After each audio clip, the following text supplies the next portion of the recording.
Chapter कितना है? Chapter 12 है। चैप्टर 12 पढ़ना है हीरोन का सूत्र। हीरोन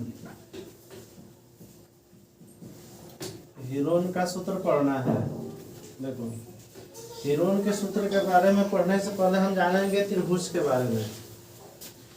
त्रिभुज होता क्या है, त्रिभुज क्या है, तो इसके बारे में बताए थे कि तीन भुजाओं से घिरी हुई आकृति को क्या कहते हैं? त्रिभुज कहते हैं। यानी कहने का मतलब है कि ऐसी आकृति, लिख सकते हैं ऐसी आकृति जो तीन भुजाओं से घिरी हो। ऐसी आकृति जो तीन भुजाओं से घिरी हो उसे त्रिभुज कहते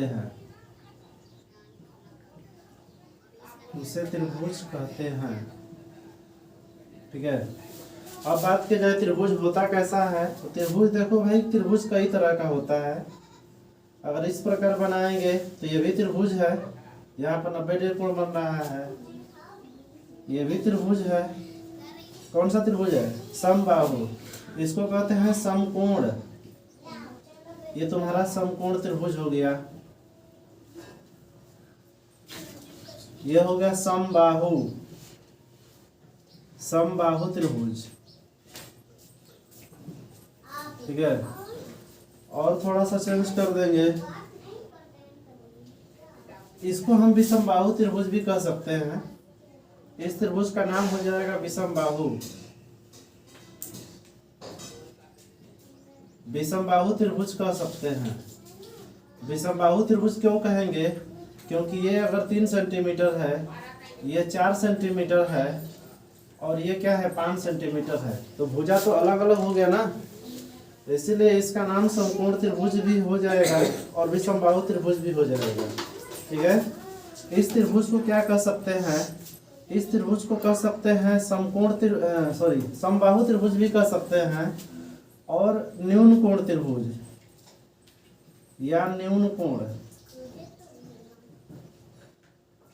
कोण त्रिभुज भी कह सकते हैं। इसको क्यों कह सकते हैं न्यून कोण त्रिभुज? क्योंकि इसका प्रत्येक कोण कितने डिग्री का होगा? 60 डिग्री का होगा। ठीक है। अब जान लेते हैं थोड़ा सा विस्तार से। देखो, भुजा के आधार पर अगर बात किया जाए, भुजा के आधार पर त्रिभुज कितने प्रकार के होते हैं? तो देखो भाई, भुजा के आधार पर त्रिभुज 3 प्रकार का। पहला होता है समबाहु त्रिभुज। समबाहु त्रिभुज होता है पहला। दूसरा होता है समद्विबाहु त्रिभुज।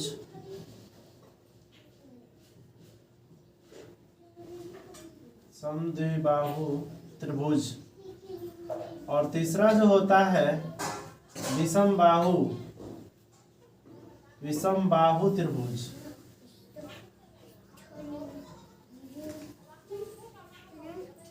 ठीक है। ये भुजा के आधार पर होता है त्रिभुज 3 प्रकार का। समबाहु त्रिभुज क्या होता है? जिसकी क्या हो? समबाहु त्रिभुज उसे कहते हैं जिसकी प्रत्येक सतह बराबर हो। जिसकी प्रत्येक भुजा बराबर हो, सतह नहीं भुजा, जिसकी प्रत्येक भुजा आपस में बराबर हो। प्रत्येक भुजा अगर आपस में बराबर होगा तो उसको क्या कहेंगे? समबाहु त्रिभुज। एग्जाम्पल में क्या हो सकता है? जैसे मान लो ये हो गया 4 सेंटीमीटर, यह हो गया 4 सेंटीमीटर, और ये भी तुम्हारा क्या हो गया 4 सेंटीमीटर। इसका नाम रख सकते हैं ABC। और देखो, समद्विबाहु त्रिभुज में क्या हो सकता है?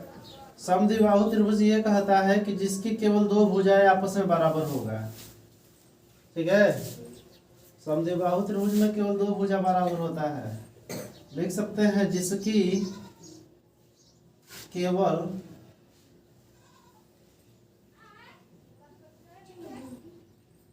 दो भुजा आपस में बराबर हो, आपस में बराबर हो। ठीक है, इसका फिगर कैसे बनेगा, इसमें एग्जाम्पल देख लो, इसे बनेगा, ये लगभग सेम हो गया।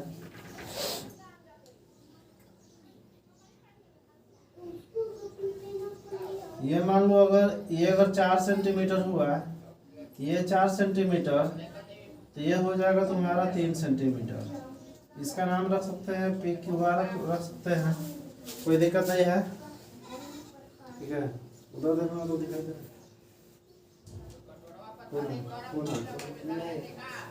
ये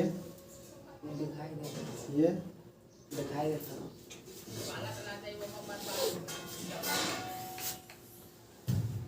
चलो इतना समझ में आया ना, कहीं किसी को प्रॉब्लम है, सब समझ में आ गया।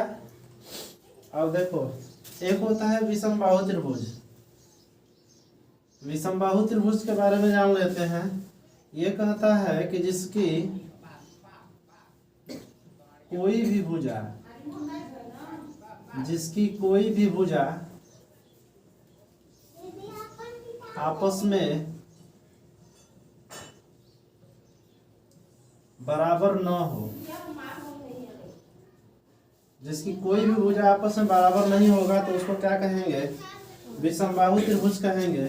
जैसे में देख लेते हैं, कोई भी भुजा कैसे बराबर नहीं होगा। अगर इस तरह अगर समकोण त्रिभुज बना देते हैं तो भी हमारा क्या हो जाएगा, विषमबाहु त्रिभुज हो जाएगा। क्योंकि ये भुजा मान लो 4 सेंटीमीटर हो गया, ये होगा 4 सेंटीमीटर, ये होगा 3 सेंटीमीटर, तो ये 5 सेंटीमीटर होगा। ठीक है, इसका नाम भी रख सकते हैं DEF। आई बात समझ में, लगभग सबको समझ में आ गया होगा। देखो फिर से एक बार रिवीजन कर देते हैं इसका। त्रिभुज क्या होता है, ऐसी आकृति जो 3 भुजाओं से घिरी हो उसे त्रिभुज कहते हैं। ठीक है, जैसे ये त्रिभुज हो गया सामने, ये समकोण त्रिभुज हो गया, समद्विबाहु त्रिभुज गया। अगर देखा जाए भुजा के आधार पर, तो भुजा के आधार पर त्रिभुज को 3 भागों में बांटा गया। पहला होता है समबाहु त्रिभुज, जिसकी प्रत्येक भुजा बराबर हो, कहाँ आपस में बराबर होना चाहिए। ठीक है, जिसकी प्रत्येक भुजा आपस में बराबर होना चाहिए उसको कहेंगे समबाहु त्रिभुज, जो कि यहाँ पर है। और समद्विबाहु त्रिभुज क्या होता है, जिसकी केवल 2 भुजा आपस में बराबर होगा, उसे क्या कहेंगे, समद्विबाहु त्रिभुज। और विषमबाहु त्रिभुज होता है जिसकी क्या हो, कोई भी भुजा आपस में बराबर न हो।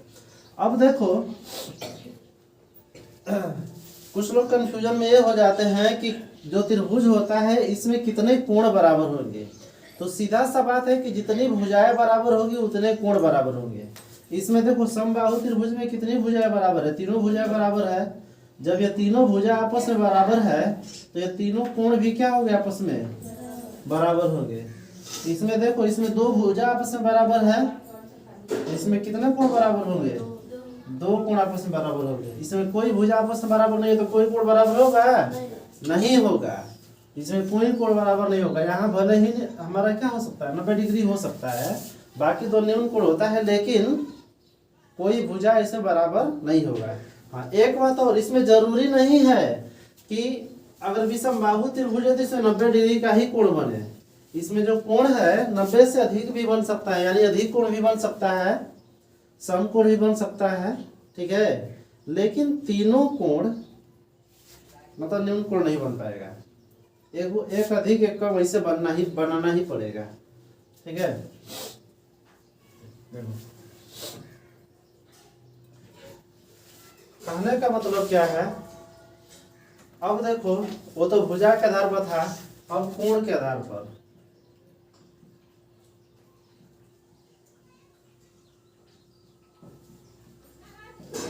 कोण के आधार पर त्रिभुज के प्रकार। ठीक है, अब कोण के आधार पर त्रिभुज को अगर देखा जाए तो कोण के आधार पर पहला हो जाएगा क्या, न्यून कोण त्रिभुज, या समकोण ही लिख लेते हैं, कोई दिक्कत नहीं है। पहला लिख देते हैं समकोण त्रिभुज।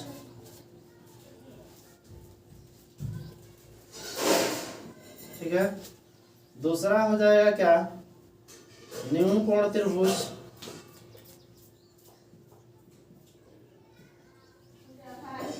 न्यून कोण त्रिभुज। और तीसरा हो जाएगा अधिक कोण त्रिभुज।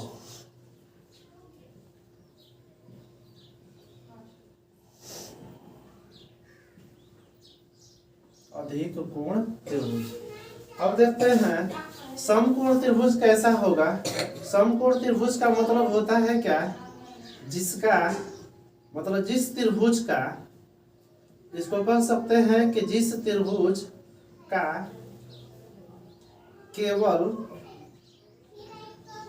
एक कोण 90 डिग्री का हो, केवल एक कोण 90 डिग्री का हो, उसे क्या कहते हैं, समकोण त्रिभुज कहते हैं।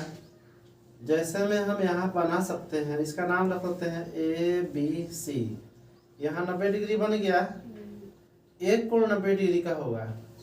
अब कभी कभी बच्चों के दिमाग में यह भी बात आता है कि जब ये कोण 90 डिग्री का होगा तो ये दोनों कोण कितने कितने डिग्री का होगा। तो भाई इसमें देखो, इसमें सही नहीं कहा जा सकता है कि ये कितना डिग्री का होगा, ये कितना डिग्री का होगा, लेकिन हाँ ये जितना जरूर कह सकते हैं कि ये अगर 30 डिग्री का होगा तो ये कितना होगा, 60 डिग्री का। ठीक है, क्योंकि त्रिभुज के तीनों कोणों का योग कितना होता है, 180 डिग्री होता है। तो एक कोण जब 90 डिग्री का होगा तो दोनों मिलाकर 90 डिग्री होगा। ये भी हो सकता है कि दोनों कोण 45-45 का हो, ये भी हो सकता है कि एक 50 होगा तो दूसरा 40 होगा, तभी तो 90 होगा। एक 60 होगा तो दूसरा क्या होगा, 30 होगा। यानी जैसे भी 90 डिग्री हो जाए, लेकिन दोनों कोणों का योग मिला है कितना होगा, 90 डिग्री। और जब तीनों कोण मिला देंगे तो क्या हो जाएगा, 180 डिग्री, जो कि त्रिभुज के तीनों कोणों का योग होता है। ठीक है, अब न्यून कोण त्रिभुज का अगर बात किया जाए तो न्यून कोण त्रिभुज ये कहता है कि जिस त्रिभुज की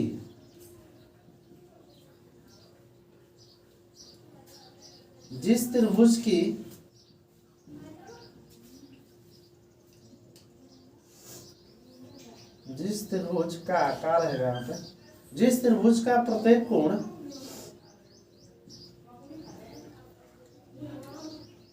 कोण 90 डिग्री से कम हो। ठीक है, जिस त्रिभुज का प्रत्येक कोण 90 डिग्री से कम होगा उसको क्या कहेंगे, न्यून कोण त्रिभुज। किस त्रिभुज का प्रत्येक कोण कम होगा, हमको लग रहा है कि अगर समबाहु त्रिभुज अगर बना देंगे, प्रत्येक कोण कितना कितना डिग्री का होता है, 60-60 डिग्री का होता है। ठीक है, तो जब सब 60-60 डिग्री का है तो इसको क्या कर सकते हैं, न्यून कोण त्रिभुज भी कर सकते हैं, यानी DEF हो गया। अब देखो, अब बात आती है अधिक कोण त्रिभुज। तो अधिक कोण त्रिभुज क्या कहता है, यह कहता है कि जिस त्रिभुज का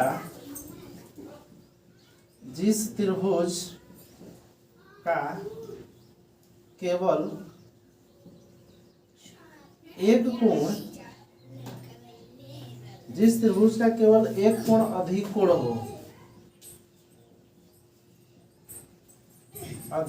हो, ठीक है, जिस त्रिभुज का केवल एक कोण अधिक कोण होगा उसको क्या कहेंगे, अधिक कोण त्रिभुज कहेंगे।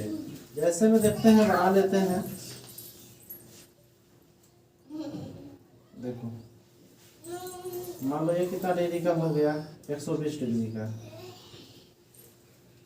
अब दिमाग में तुम लोग को ये आता होगा, जैसे मान लो इसका नाम लिख देते हैं PQR, कोई दिक्कत नहीं है, कि ये दोनों कोण कितना कितना डिग्री का होगा। ठीक है, तो त्रिभुज के तीनों कोणों का योग कितना होता है, 180। जब एक कोण 120 डिग्री का होगा तो ये दोनों मिला के क्या डिग्री का होगा, 60 डिग्री का, तभी तो 180 होगा। ठीक है, अब कहीं इसमें कंफ्यूजन है तो पूछ सकते हो, पूछना है तो नोट कर लो।